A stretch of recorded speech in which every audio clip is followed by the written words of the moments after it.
La potencia acumulada que tejió la red de mujeres libres. Laura Vicente, La revolución de las palabras. La revista Mujeres Libres.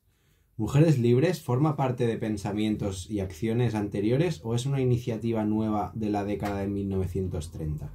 Bien, yo siempre he dicho que Mujeres Libres no nació de la nada, sino que tenía detrás toda una genealogía.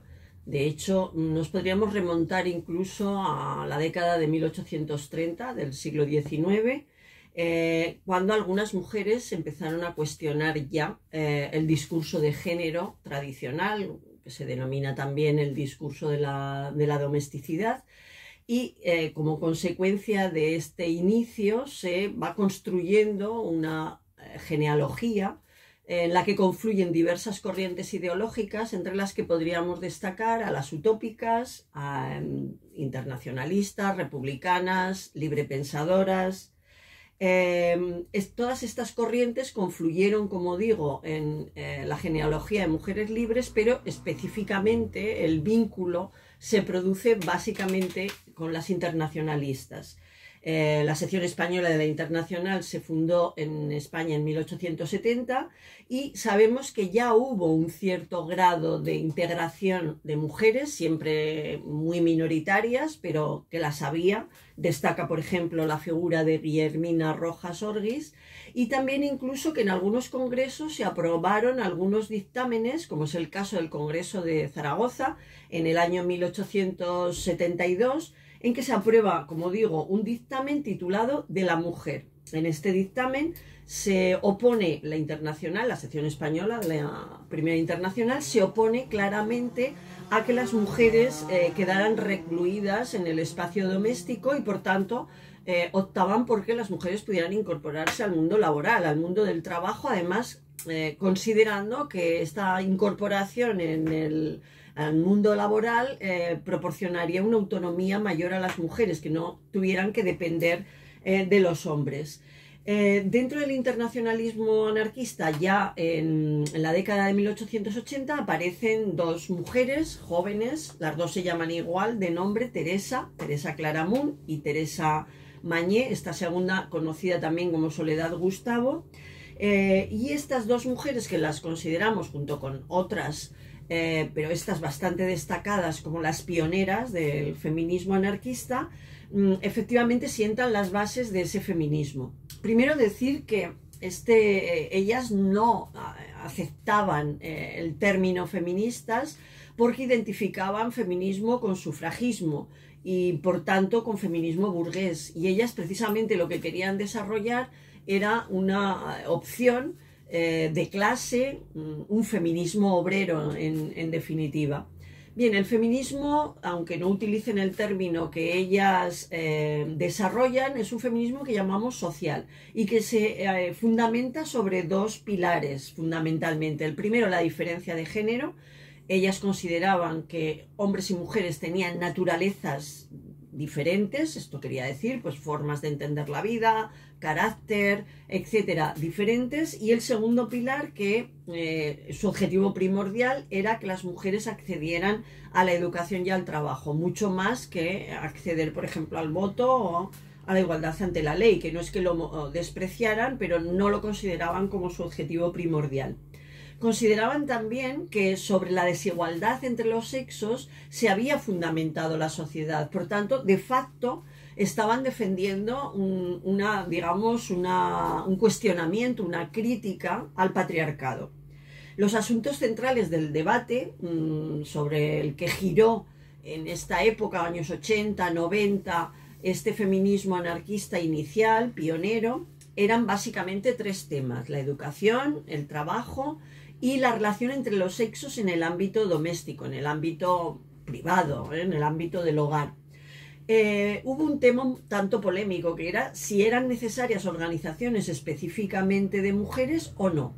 En este caso, las pioneras se dividieron. Teresa Claramunt optó claramente y potenció diversas propuestas de organizaciones específicamente de mujeres en el ámbito sindical, mientras que Teresa Mañé consideraba que no era necesario y que las mujeres lo que tenían que hacer era integrarse en las organizaciones mixtas. Decir por último que Teresa Claramunt escribió un pequeño folleto de 17 páginas que se titulaba La mujer, que fue publicado en 1905 y que lo podemos considerar como el auténtico texto fundacional, del feminismo anarquista.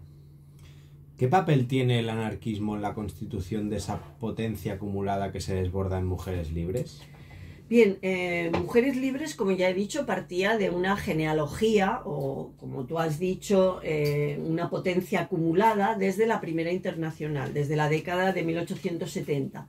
Realmente el anarquismo, con sus planteamientos de crítica a la autoridad, a la jerarquía y sus propuestas de construcción de una sociedad fundamentada en la libertad, en la igualdad, en la que cada persona tenía que ser valorada y respetada por sí misma, contribuyó de una manera bastante importante a abordar la subordinación femenina y la necesidad, por tanto, de emancipación. Pero esto era más bien en la teoría, porque realmente en la práctica, dentro de las organizaciones anarquistas y libertarias, no se era consecuente con estos planteamientos teóricos, y eso es lo que motivó a algunas mujeres desde muy pronto, ya hemos dicho década de los 80, con Teresa Claramunt como principal representante de esta opción de crear organizaciones específicamente de mujeres separadas, por tanto,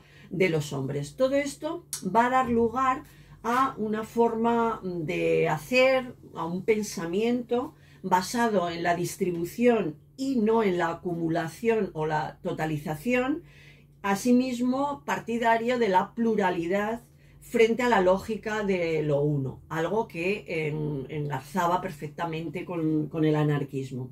La verdad es que las mujeres de Mujeres Libres, excepto minorías, tenían, digamos, unos planteamientos libertarios, anarquistas a veces, muy elementales, y con este bagaje se embarcaron en la aventura de cambiar la vida, experimentando la humanización de la sociedad durante la revolución social que estalló a partir del 19 de julio del 36. Las mujeres realmente vivieron un auténtico terremoto en la retaguardia, un espacio que se feminizó bastante porque los hombres mayoritariamente estaban en el frente de batalla. Un lugar, la retaguardia, en que hubo muchas mujeres protagonizando pequeñas insurgencias a la autoridad, a las normas, a las jerarquías, en el día a día, asumiendo múltiples responsabilidades ellas solas y abriendo caminos en un momento tan difícil, tan duro como era una guerra.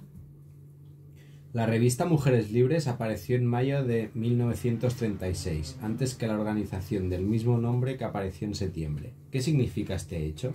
Bien, pues las tres redactoras de la revista Mujeres Libres, Lucía Sánchez Saornil, Amparo Poch y Gascón y Mercedes Comaposada Guillén, vieron en la publicación de una revista, el comienzo de un proyecto a largo plazo en que querían establecer, siguiendo las palabras que Lucía Sánchez le dijo a Josefa Tena, una mujer con la que tenía correspondencia relacionada con la revista Mujeres Libres, que a través de la revista se podía construir una red de cordialidad a través de las mujeres de toda España. Son palabras literales de Lucía Sánchez. El objetivo final de esta red de cordialidad tenía que ser la creación de una organización de mujeres, pero todavía consideraban que era muy pronto para constituir dicha organización.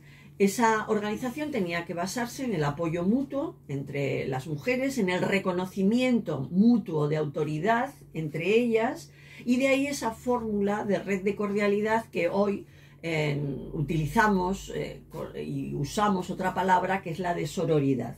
La revista podría cumplir perfectamente, según las redactoras, este papel de tejer una red de cordialidad, en definitiva, una red de grupos vinculados a la revista a través de esa cordialidad, que era un auténtico proyecto político, en el sentido de rechazar el enfrentamiento, las discusiones que a veces se habían desarrollado con cierta frecuencia en el ámbito libertario y anarquista, para construir una estrategia que pretendía erosionar, desestructurar, desmontar, desobedecer en definitiva el patriarcado. Y mientras tanto, capacitarse a través de la cultura, que constituiría la bobina del hilo para tejer esa red de cordialidad. Realmente el golpe de Estado, la revolución y la guerra civil interrumpieron este plan recién comenzado y lo aceleraron todo.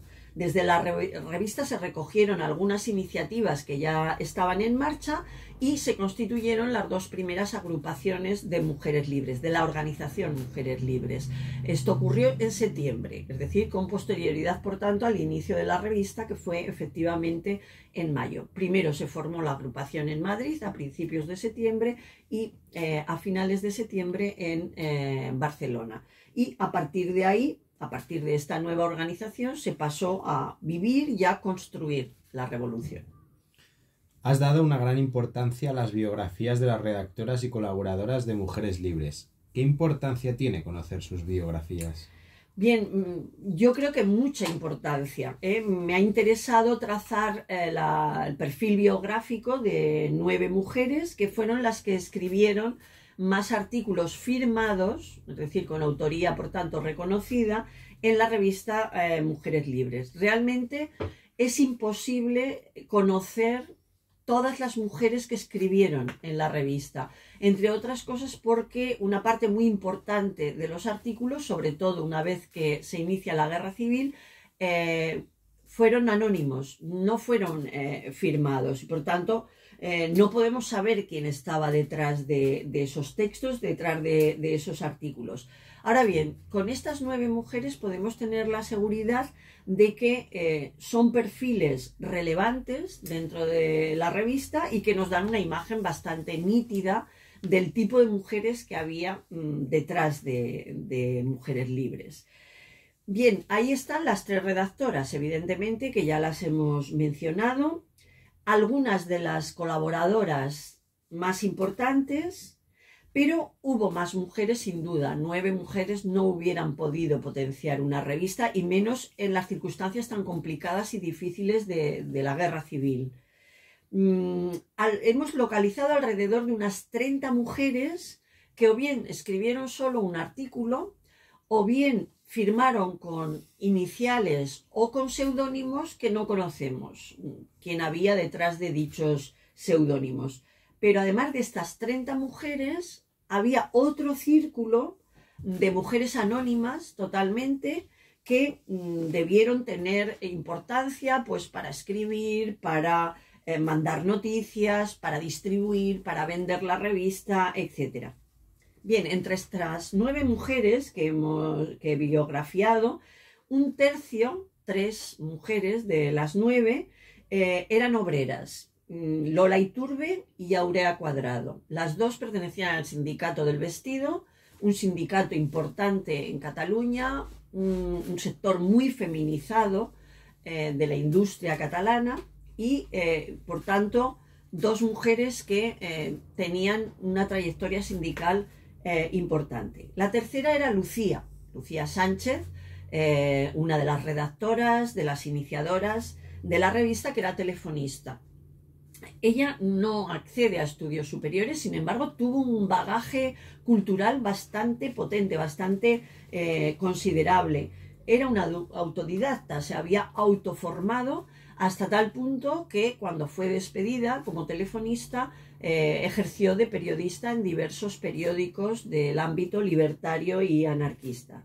Los 2 tercios restantes, 6 mujeres, por tanto, tenían títulos universitarios, con la duda de una de ellas que ahora comentaré. Predominan las maestras. De las 6 mujeres con título universitario, acceso a estudios superiores, 4 eran maestras, destacando una de ellas que tenía una doble titulación, que era Amparo Poch, que era maestra y médica. Como maestra no ejerció nunca.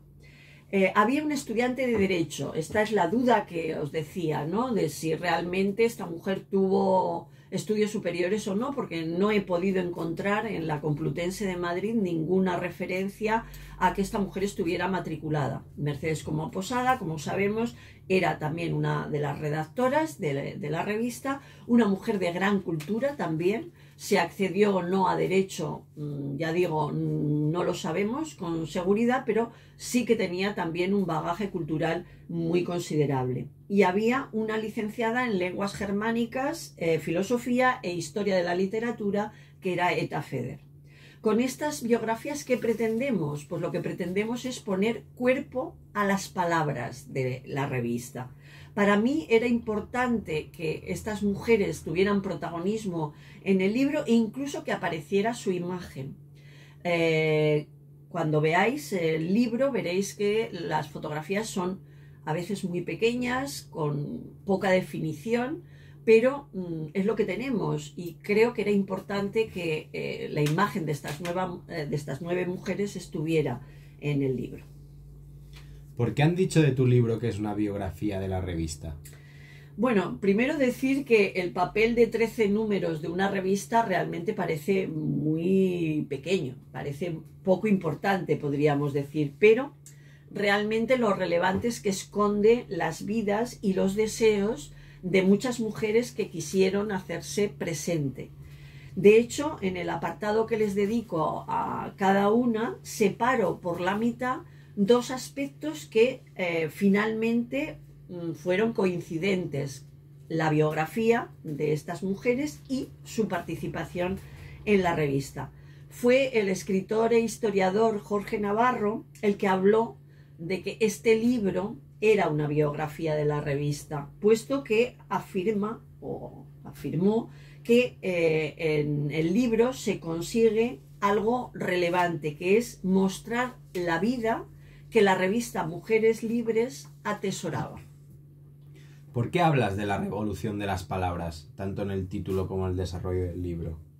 Bueno, cuando hablamos de la revolución de las palabras, nos estamos refiriendo al valor subversivo que tuvieron las palabras para las mujeres que se organizaron en torno a Mujeres Libres.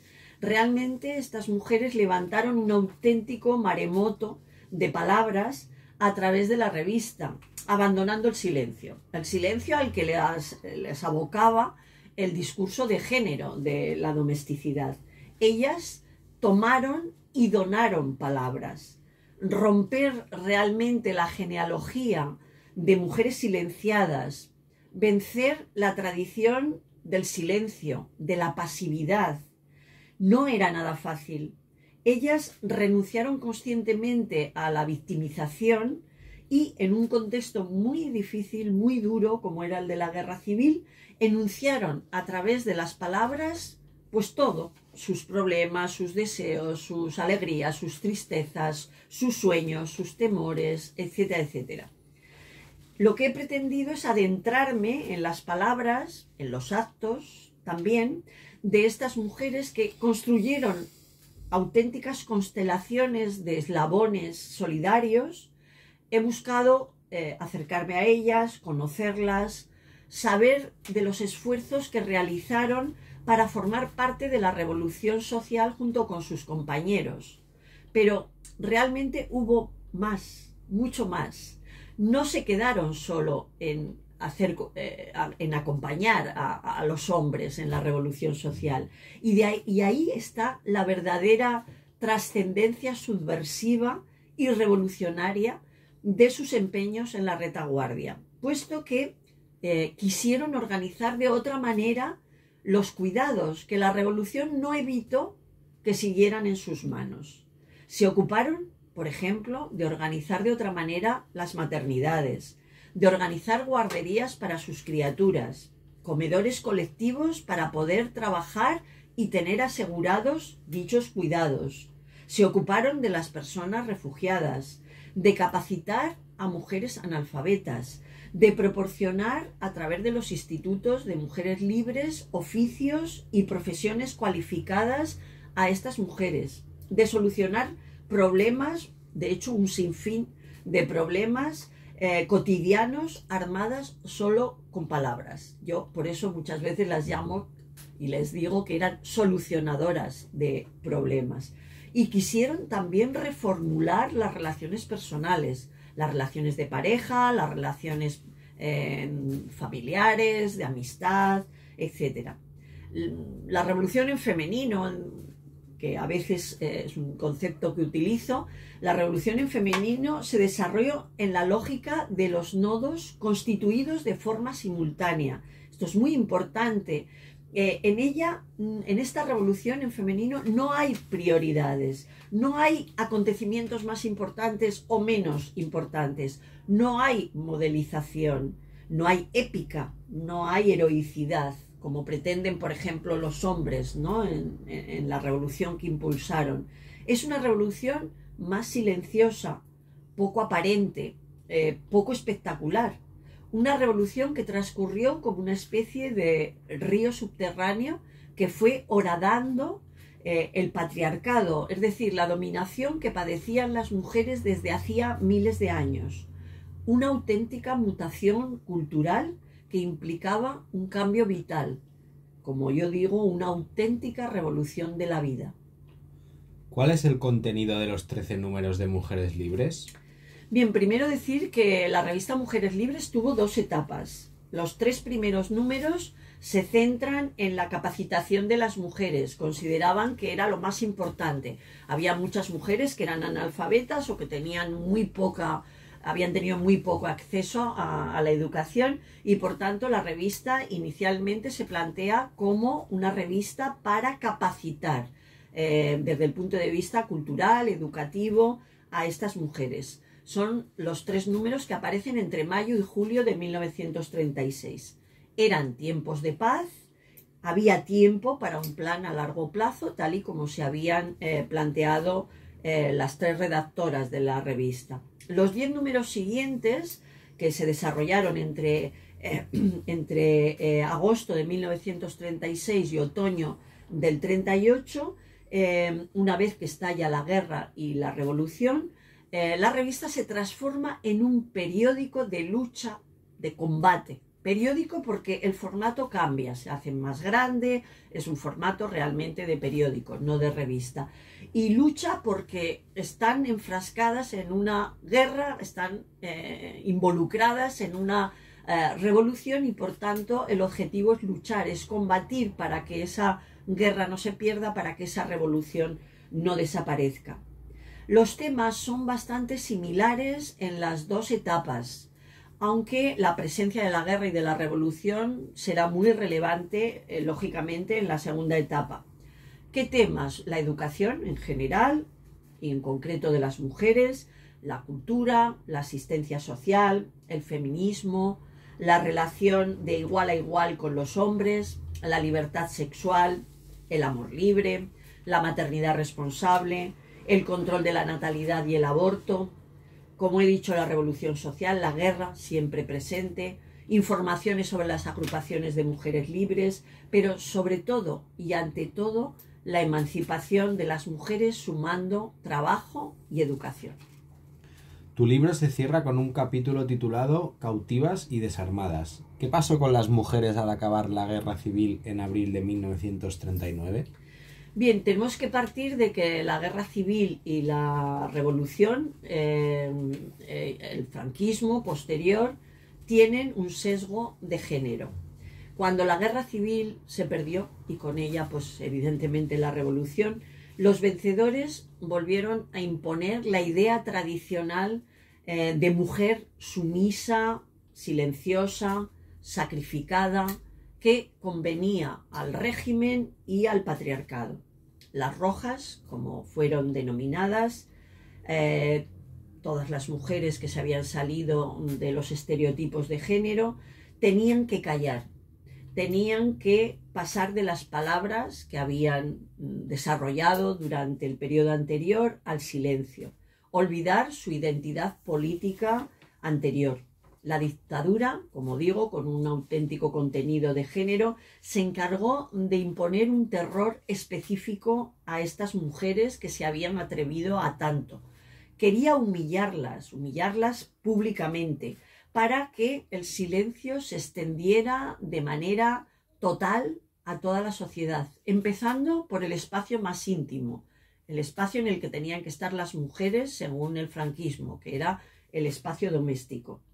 La represión específica se produjo a través de violaciones, rapado del cabello, paseo por las calles tras obligarlas a ingerir aceite de ricino o el marcado del cuerpo. Nunca llegaremos a conocer la auténtica dimensión de esta represión específica. Nunca conoceremos realmente cuántas violaciones hubo, cuántos paseos, cuánto rapado de cabello, etcétera, etcétera.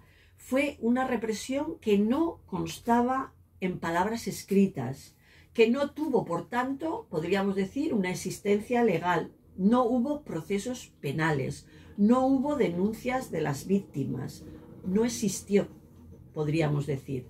Lo sufrieron sus cuerpos, lo callaron su miedo, su vergüenza. Solo el testimonio oral nos pudo transmitir lo que ocurrió, pero ellas callaron por miedo, por vergüenza, como hemos dicho, y los historiadores no les preguntaron. ¿Qué importancia tiene hoy recuperar una memoria activa de mujeres libres? Bueno, desde mi punto de vista, la memoria, si tiene algún valor, desde luego no es una memoria muerta. No es una memoria para situar en los museos, en exposiciones, en memoriales. No le veo excesivo interés, aunque realmente recuperar una memoria postergada por el franquismo siempre puede tener una cierta importancia. Pero no es esa la memoria que a mí me interesa como historiadora. Partiendo de la investigación de la revista Mujeres Libres, lo que me planteé fue recuperar una memoria que llamo activa, una memoria que reconstruya los hilos del pasado con los hilos del presente, hilos que, como sabemos, fueron cortados de manera violenta, de manera contundente e impedidos de continuar a partir de la derrota en 1939.